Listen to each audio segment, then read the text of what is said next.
ఓడిలను ఈ ఆటలను మొత్తం మోసేస్తాడు బాక్సాబు.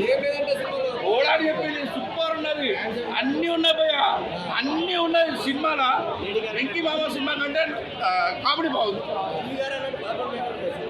పదకొండు మేకలు కాదు, అసలు ఒక మటన్ షాప్ ఉంటుంది, ఈయన తీసుకొచ్చి ఆ మేకలలో పడేస్తారు.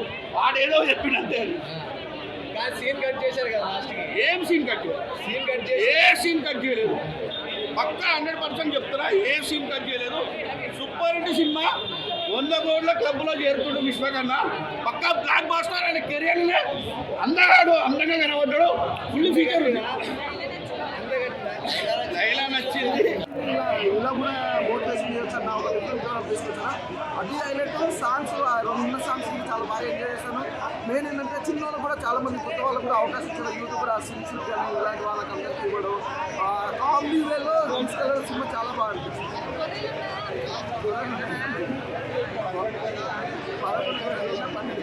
అన్న బైకాట్ లైలా అంటున్నారు కదా, దాన్ని మీరు లేదన్న సినిమాలా అనేది చూడాలి. ఎందుకంటే అది ఒక డిఫరెంట్ జోన్. అంటే తెలుగు ఇండస్ట్రీలో అందరూ హీరోగా చేస్తారు హ్యాపీ, కానీ లేడీ బెటర్లో ఆ సినిమా మొత్తం రన్ చేయడం అది మామూలు విషయం కాదు. ఏదో మామూలుగా అనేస్తాం కానీ అంత ఈజీగా అందులో బైకట్ చేయడానికి కూడా ఏం లేదు. సినిమా ఏం లైలా మూవీ బైకట్ చేయాల్సి దేనికి రీజన్ ఏదో చిన్న దాన్ని తీసుకొని వచ్చి దాన్ని కాన్ఫర్ట్ చేయాల్సిందే తప్ప దాని గురించి ఏం లేదు. రేటింగ్ అంటే ఒక మంచి మూవీ అండి. తెలుగు ఇండస్ట్రీలో ఒక డిఫరెంట్ జోన్లో తీసుకొచ్చారు, అది బాగా నచ్చింది.